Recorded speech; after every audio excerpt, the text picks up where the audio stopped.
So there was this hilariously stupid article written in, I believe it was the New York Post, and it was titled something like, AOC car guzzling rides, or taking car guzzling ride, or gas guzzling car rides. Sorry, something like that.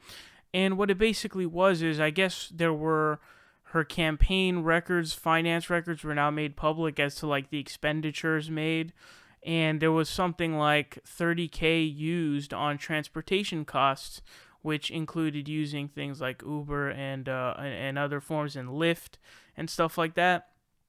And so, as you guys know, AOC represents a really big threat to the Republican Party mostly, but also the status quo. We see her kind of beefing with some other representatives in the House. Not all that overtly, but it's certainly going on. And it's because she is a threat to the status quo. She wants to bring actual change. She has actual beliefs, believe it or not. She's not bought and paid for like all the other representatives are. And so they're trying to do everything they can to kneecap her. Now that includes, just saying, oh, you're a hypocrite because you're advocating for something that requires a society to come together to have an actual movement together to fix a problem, and you are a hypocrite for wanting to make it better while, you're taking car rides, as if that's some kind of an own, and it's utterly ridiculous. And there's this political cartoon someone made where it's basically, someone saying we should make society better, and then it's some dude who comes in saying, yet you participate in society.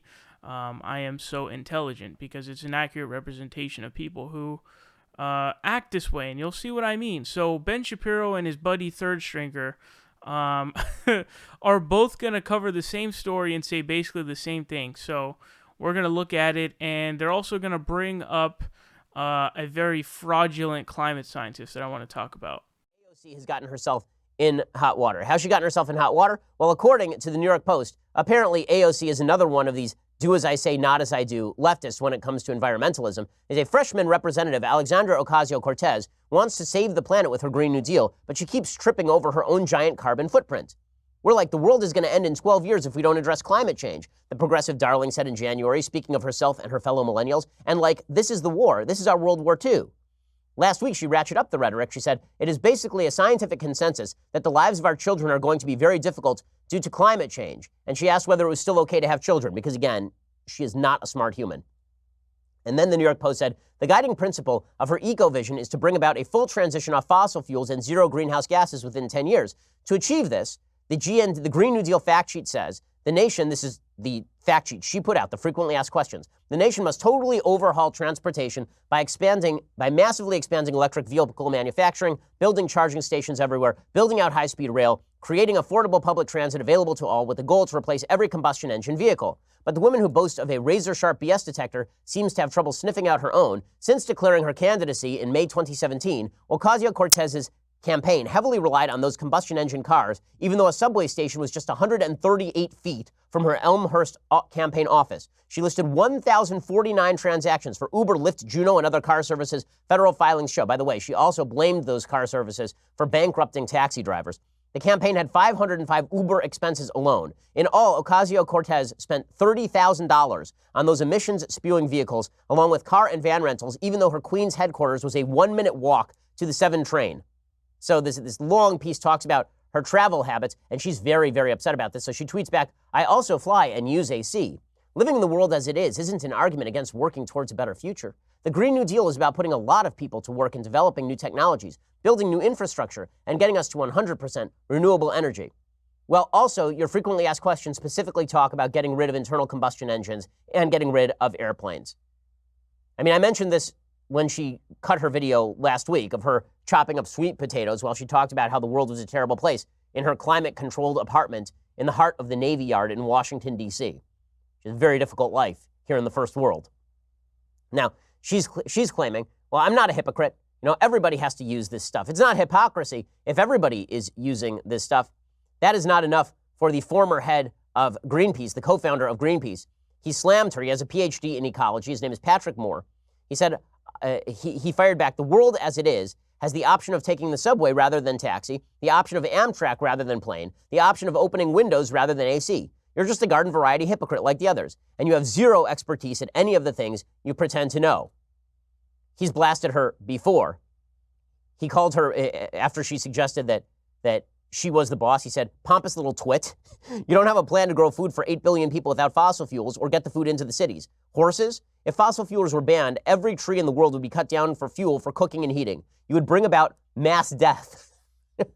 It's that founder of Greenpeace, owning AOC with facts and logic. Alexandria Ocasio-Cortez, our favorite, the socialist from Yorktown Heights, she said, quote, I'll try to do we're like, the world is going to end in 12 years if we don't address climate change. That's what she said. So what she is saying is we need to have zero greenhouse gases. We need a full transition off of fossil fuels within 10 years, or else the world will end, or else it is not okay to have children. That's what she said. You have to ask yourself if it's moral to have children in this world. And what did we learn from federal filings? She's a hypocrite. She doesn't practice what she preaches. So Alexandria Ocasio-Cortez lives in the city with the greatest subway system in the world. And according to her federal filings, she listed over 1,000 Uber, Lyft, and Juno transactions during her campaign. She spent $30,000 on rideshare. Guess where her campaign headquarters was located? 1 minute away from the 7 train. And the 7 train can take you anywhere because the 7 train connects to a bunch of other lines so you can get all around. She lived a 1 minute walk away from the 7 train and she spent 30 G's on rideshare apps. To put that into perspective, Max Rose, who's another freshman Democrat from New York, he only spent $6,000 on rideshare apps, and he only spent them on 329 rides during his campaign. So she used way multiples more than this. Then what happened after the primary? After the primary, AOC set her sights outside of New York. She flew around 66 times, costing $25,000. So, of course, that is complete hogwash, bogus nonsense all around. Total BS that they're spewing. It's not, hypocritical, dude. You currently in society to have the efficiency of what AOC was trying to do. Guys, remember how prolific of a campaigner AOC was, and that's what makes her really, really unique compared to even other Justice Democrats and progressive candidates.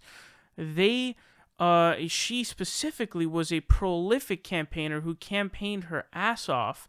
And so in order to meet a schedule like that, you have to use more efficient transportation methods, which is things like Uber and Lyft and stuff like that. She's not even driving her own car, I guess. She's using money on Uber and Lyft rather than, driving her own car. So that's not in any way hypocritical. It's something that's necessary at the point that we exist in now, that society is right now. But the point of the Green New Deal is we need to come together as a society, because one person doing an alteration is not going to change or solve the problem, nor is it realistic right now. So things like, electric cars may be too expensive. But if we come together as a society and figure out a way to revolutionize the industry and make those more accessible and cheaper and incentivize those things, then we are actually looking at a solution. And people are pretending as if, it's an option not to do something. So the Republican wing right now, what they're doing is you propose a plan, they don't give a counter proposal, they just say no, and then that's it. And it's like, hold on a second, we don't have that kind of an option right now. Climate change is an absolute, catastrophic thing that's going to happen. Sea levels are going to rise. I mean, dude, by like 2050, we're going to see sea levels seriously rising. And it's going to be absolutely disastrous for the country and the people living in it. So the option of not even having a counter proposal or trying to solve the issue is unbelievable, and it's unacceptable. It's dangerous. I don't know how else to put that. It's ridiculous. So when you're sitting there, and the third stringer, he's just outright doesn't care about the climate. He doesn't give a shit. Ben Shapiro will fakely claim that he cares about the climate because it's an attempt to salvage his reputation, to try to make it look like he's reputable in some way, when in reality and in truth, he's not reputable in any way, shape, or form. Not at all. because when we see him talking about the climate, what does he do? He says a bunch of lies, says a bunch of nonsense, a bunch of propagandist talking points that are totally false, like that, the ice sheets aren't melting when they single out Antarctica and don't show Greenland, which shows a net loss, a massive net loss, by the way. And we've looked at that. Now, also, Benny decided to throw in there saying she wants to get rid of air travel. Now, this is false. This is something that's very, very false and is being misconstrued by what the Green New Deal said. The Green New Deal, what it said in there was, we want to make, rail systems efficient enough to the point where air travel is not necessary. So that doesn't mean that we're banning air travel or that we're getting rid of it even completely. That's not what's happening. What's happening is we want to have the alternative that doesn't, have carbon emissions, electric trains and railways. We're trying to make those, efficient and powerful enough to where that, you don't have to use the airplane, okay? And here in California, I guess they just scrapped the plan to have I think it was a train from SF to LA that was supposed to happen, and it's now scrapped. And I remember this proposal since I was in first grade, which was a long time ago, okay? So it's like, we do need to seriously take that. And apparently all the other countries in the world, basically, or at least Germany, I think, they have these kinds of upgraded high-tech railways. So we're lacking in that too, because we have some sort of a weird, very cancerous response to any time we want to invest money, taxpayer money, into our own country. There's some sort of allergic response for some odd reason. So that's also a lie.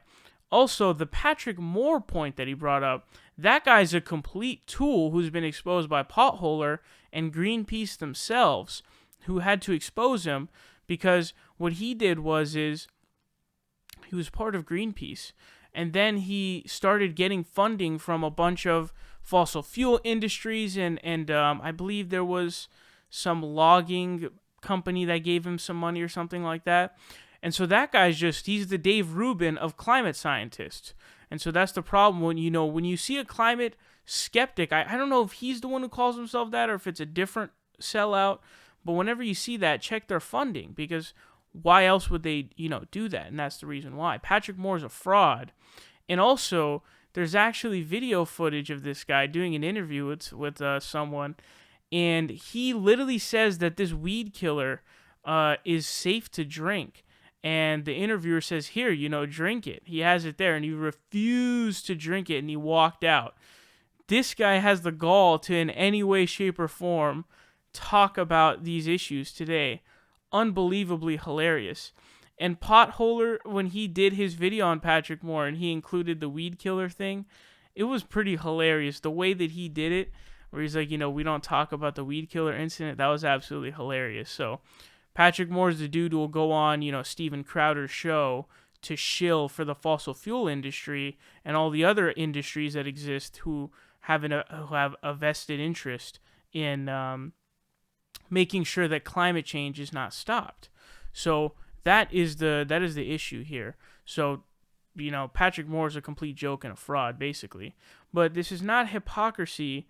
The Green New Deal is aimed at fixing these problems, and because she's driving, or she's not even driving, she's taking cars that are already, Uber and Lyft, and she's going because that's what she needs to do. That's not in any way hypocritical, nor is it in any way a disqualifier for her, as if, oh, well, now all of your efforts to curb climate change are now invalidated because you took Uber and Lyft. So stupid.